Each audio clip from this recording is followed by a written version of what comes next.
जय हिंद। मैं colonel Vijay Dwivedi. In the series of preparation for exams, exam की तैयारी कैसे करें, उसमें एक और एपिसोड लेकर के आपके लिए आया हूँ।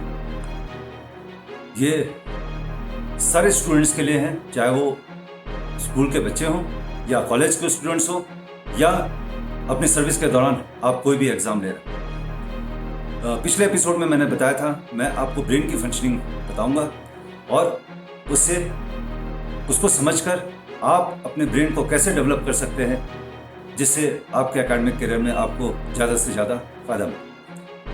ब्रेन के अंदर सबसे पहले जो चीज़ होती है वो होती है न्यूरॉन्स और डेंड्राइट। न्यूरॉन्स एक सेल्स, छोटे छोटे सेल्स की तरह होते हैं, बिलियंस में होते हैं हर एक इंसान के अंदर।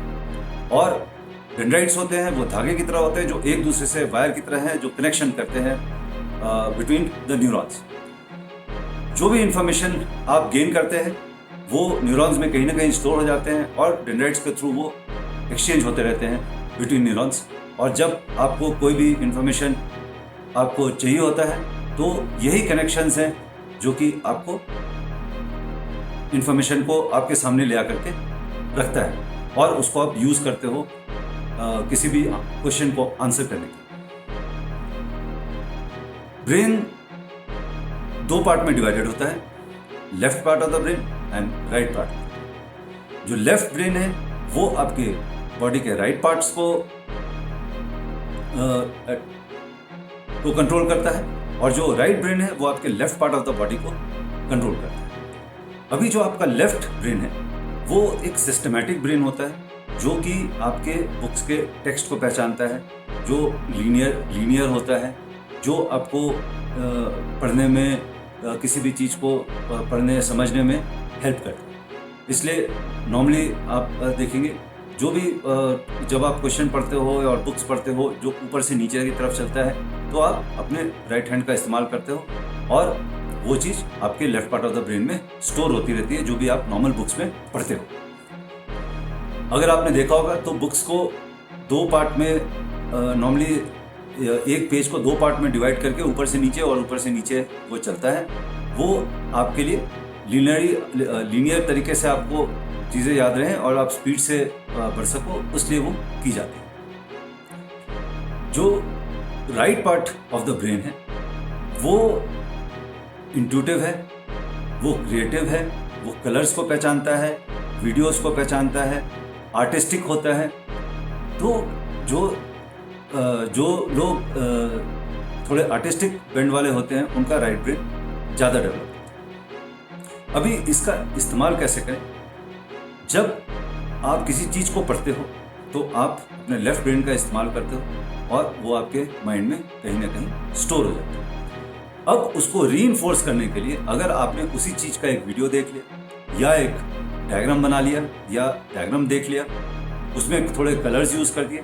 जो डायग्राम अगर आप बना रहे हो खुद तो उसमें कलरफुल स्केच पेन यूज़ करके या पेंसिल्स यूज़ करके अगर आप डायग्राम बनाते हो तो वो आपके दिमाग में रीइंफोर्स हो गया, मतलब आपके लेफ्ट और राइट ब्रेन दोनों में स्टोरेज हो गए और बाद में ये दोनों कनेक्ट होकर के जब आपके पास सामने क्वेश्चन रखा जाएगा तो वो आंसर उतना ही जल्दी और उतना ही एक्यूरेट बाहर आएगा।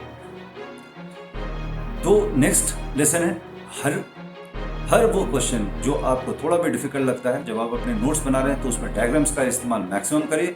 अगर उसके कन्वेंशनल डायग्राम्स बने बनाए हैं बुक्स में तो उसको आप कॉपी करके अपने नोट्स में लीजिए, और अगर नहीं बनाए हुए हैं तो जैसे भी लगता है हर क्वेश्चन के लिए अलग अलग तरह का डायग्राम थोड़ा थोड़ा बनाते रहें। चाहे वो डायग्राम आप एग्जाम में बिल्कुल ना यूज़ करें, वो सिर्फ आपको याद रखने के लिए। आपने पॉइंट्स फिर भी लीनियर ही लिखना है एग्जाम में, लेकिन वो डायग्राम्स को अगर यूज़ करते हैं तो आपको चीज़ें अच्छे से और बहुत जल्दी याद आएंगी। इसके अलावा आपको अपने ब्रेन को ट्रेन करना है, इसी चीज़ की ट्रेनिंग करते रहनी है। जब तक आप लगातार ये डायग्राम्स बनाते रहोगे, प्रैक्टिस करते रहोगे, और ये टेक्निक जो है याद करने का it takes some time to become a master in this, but वो उसी तरह से है जैसे आप शुरू में साइकिल सीखते हो और आप पहले कैची मारते हुए किसी तरह से बैलेंस करना सीखते हो, और एक बार जैसे और कई दिन तक आप साइकिल पे बैठते ही गिरने लगते हो, लेकिन एक बार अचानक वो आता है, और जब वो एक बार आपको टेक्निक आ जाता है, बैलेंस आ जाता है, उसके बाद नो स्टॉपिंग, उसके बाद आपकी साइकिलिंग इंप्रूव होती ही चलेगी। माइंड को और फोकस करने के लिए, माइंड जो है, आप अगर बहुत लगातार बहुत देर तक पढ़ते हो तो क्या होता है, माइंड थक जाता है और आपका एब्जॉर्प्शन जो है वो कम होने लगता है। उस समय में आप ज़बरदस्ती मेहनत करके अगर आप पढ़ते हो तो उससे आपको ज़्यादा बेनिफिट नहीं मिलेगा। इसलिए बीच बीच में पढ़ाई में ब्रेक देना ज़रूरी है और रिलैक्स करते रहना ज़रूरी है। इसके लिए रिलैक्सेशन वाली म्यूज़िक आते हैं, आप उसको सुन सकते हैं, नॉर्मल म्यूज़िक भी सुन सकते हैं। उसके अलावा मेडिटेशन के बहुत बेनिफिट्स हैं जो आगे के इसमें एपिसोड में मैं आपको बताऊंगा, बिकॉज मेडिटेशन ऐसी चीज़ है जो कि अपने आप में एक सब्जेक्ट है, उसको कवर करने के लिए एक्स्ट्रा टाइम लगेगा। फिर ब्रीदिंग एक्सरसाइजेस भी आपको बहुत हेल्प करते हैं, डीप ब्रीदिंग, बिकॉज आप जब पढ़ते होगे तो आप देखोगे जब आप डिफ़िकल्ट सब्जेक्ट पढ़ रहे हो तो आपके पल्स राइज हो जाता है, आपकी ब्रीदिंग तेज हो जाती है, आपको इनडेफिनेटनेस लगता है कि आप ये इस चीज़ को समझ नहीं पा रहे हो। तो अगर आप डीप इनहेल एक्सहेल करते हो और डीप ब्रीदिंग करते हो तो उससे भी आपके वो सब्जेक्ट को ग्रास्प करने में और याद करने में आसानी होती है।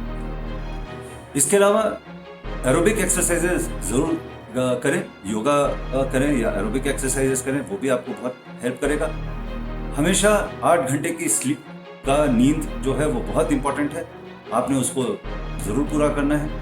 अपना एक रूटीन बनाएं, routine should be strictly followed. अगर रूटीन फॉलो नहीं करेंगे तो आप सफ़र करेंगे। रूटीन को फॉलो करने के लिए ही हैबिट बनाएं, और वो हैबिट्स जो हैं, जो आपके पढ़ाई के हैबिट्स हैं, वो जैसे जैसे आप जितना ज़्यादा टाइम देते जाओगे आपको ओवरऑल समझ में आता जाएगा कि मुझे किस जगह पे कितना फोकस करना है और कैसे अपने वो 24 आवर्स जो अवेलेबल हैं उसको बैलेंस आउट करना है बिटवीन रेस्ट एंड स्टडीज।